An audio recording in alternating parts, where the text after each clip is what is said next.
제 영상을 시청하신 구독자분들이라면 손흥민의 새로운 별명을 아실 겁니다. 바로 뉴손입니다.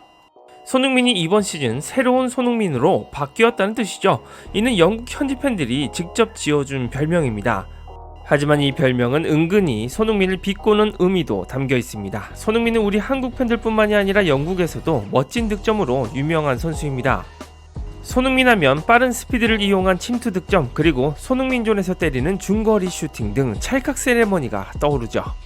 그러나 이들이 말하는 뉴 손흥민은 패스와 도움에 특화된 손흥민입니다. 손흥민이 기존과 플레이 색깔이 완전히 달라졌다는 뜻입니다. 그런데 항상 그렇듯이 이러한 손흥민의 변화는 개인적인 의지가 아닙니다. 손흥민은 토트넘에 어떤 감독이 오든 그들이 원하는 역할에 따랐습니다. 따라서 지금 손흥민을 이용하고 있는 전술도 NG의 지시임에는 틀림이 없죠. 이런 상황에서 손흥민이 뉴손이라는 새로운 역할에서도 이 정점을 찍었다는 소식이 전해졌습니다. 그 어떤 영국 현지의 외부 잡음에도 흔들리지 않고 오히려 완벽하게 적응을 해버리는 능력자 면모를 뽐냈습니다. 손흥민은 토트넘의 더블라이너로 진화했습니다. 아니, 오히려 더블라이너를 넘어서며 현재 EPL 1위를 달성했다는 소식인데요. 후스코어드에 따르면 손흥민은 이번 시즌 프리미어리그에서 오픈 플레이로 가장 많은 찬스를 만들어낸 선수라고 합니다. 그리고 손흥민이 만들어낸 찬스는 무려 13개나 됩니다. 무려 경기당 2.6개의 찬스를 뽑아내는 미친 폼을 보여주고 있습니다.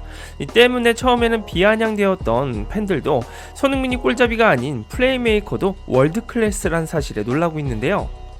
현지 반응 살펴보시죠. 어제 본 트윗 중에 이런 내용이 있었어. 만약 베르너가 손흥민처럼 경기에서 그런 퍼포먼스를 보였다면 사람들은 베르너에게 등을 돌렸을 것이다. 팬들 중 일부에게는 2개의 도움과 7번의 기회 창출도 부족한가 봐. 이 손흥민에 대한 무시가 정말 심하네. 손흥민은 여전히 엘리트야. 그냥 더 많이 슛을 했으면 좋겠어. 사람들이 그를 비판하는 건 그가 메시와 같은 수준이 아니기 때문이야.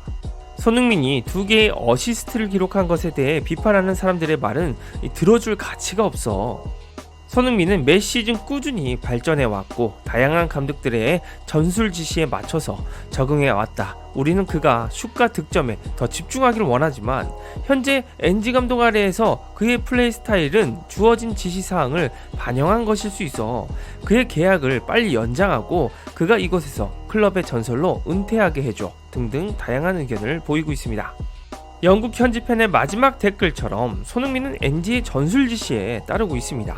그리고 NG는 브랜드포드전에서 손흥민의 전술을 살짝 변경했는데요. 이번에는 부포전 최고의 활약을 했다고 평가받는 메디슨의 움직임과 함께 전술 변경을 분석해 드리겠습니다. 포스테코글루도 손흥민이 활약하는 좌측면이 가장 중요하다는 걸 알고 있었습니다. 이 때문에 손흥민, 메디슨, 우도기의 역할을 바꿨죠. 우도기는 조금 더 측면으로 이동하게 만들었고 공격적인 가담을 자제시켰습니다. 여기서 전방에 있는 손흥민과 메디슨의 움직임 변화가 중요했습니다. NG는 손흥민과 메디슨의 포지션을 오히려 변경시켰다고 봐야 합니다. 그리고 변경된 이 전술에서 손흥민은 메디슨에게 중앙에서는 어떻게 플레이해야 하는지 참교육을 시켜줬는데요. 손흥민은 메디슨보다 중앙으로 움직이면서 기존 메디슨의 역할을 했습니다. NG는 손흥민의 패스와 찬스 메이킹이 메디슨보다 효과적이라고 판단했습니다. 또한 이러한 이동으로 손흥민은 기존의 장점이 부각되었죠. 손흥민이 좋아하는 하프 스페이스 공간을 이용할 수 있게 되었기 때문입니다. 손흥민은 브랜드포드전에서 하프 스페이스 공간을 침투하는 모습도 여러 번 연출했습니다. 물론 2번의 1대1 찬스에서 머뭇거렸지만 앞으로 이런 전술 변경을 계속적으로 이용한다면 득점은 반드시 나옵니다. 손흥민이 단 한 경기만에 메디슨보다 메디슨의 위치에서 잘하면서 참교육을 한 것이죠. 손흥민은 7개의 기회 창출과 플레이 메이킹으로 메디슨의 2배 이상의 찬스를 만들었습니다. 메디슨은 경기장에서 직접 보면서 손흥민의 찬스 메이킹 능력에 놀랐을 텐데요.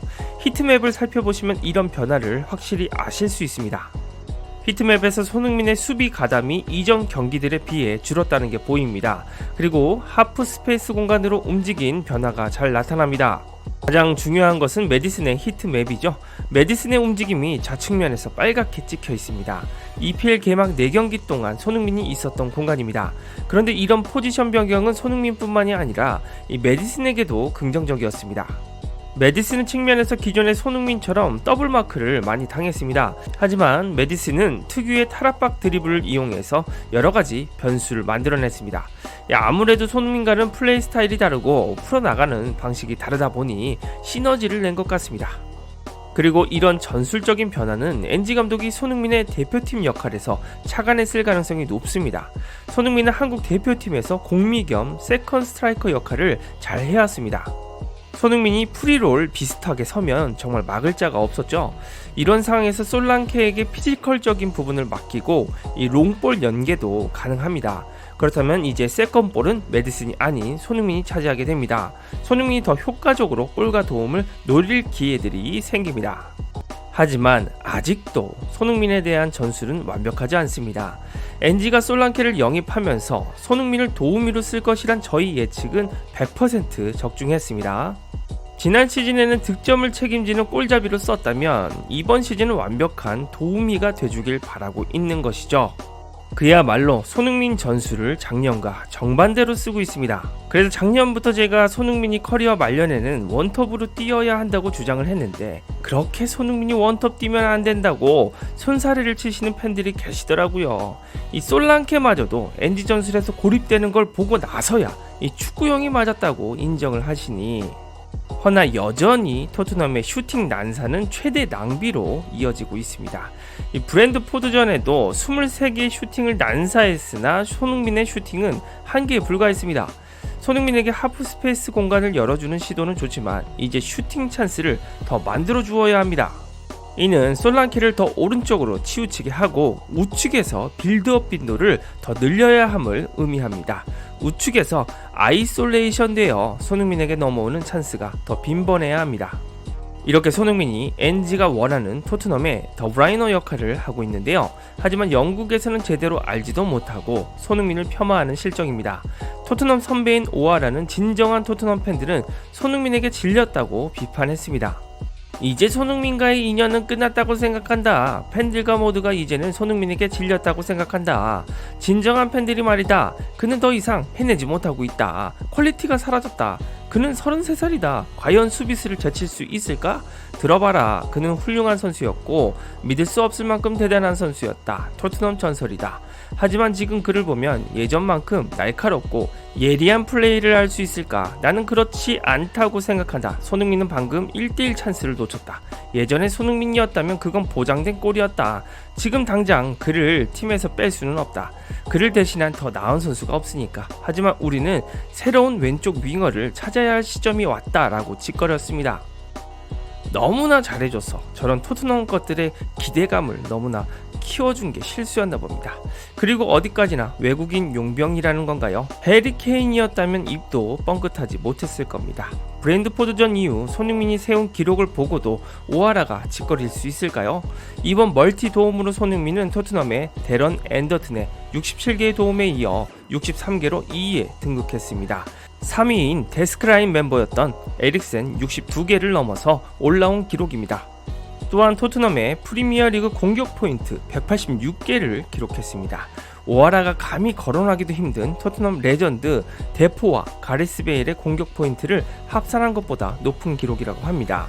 이 데포와 베일의 합산 포인트는 185개에 불과합니다. 그리고 손흥민은 지난 경기 EPL 현역 선수 최다 공격 포인트 2위를 달성했는데요. 이 손흥민 위에는 리버풀의 살라뿐입니다. EPL에 살아있는 레전드에게 하는 말이 손흥민에게 질렸다? 다른 좌측 윙어를 찾아야 한다. 그래 니들이 손흥민이 토트넘 나가면 제대로 대응할 수 있을까?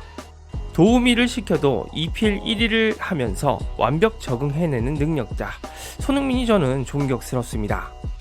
손흥민의 득점은 또 터지게 되어 있습니다.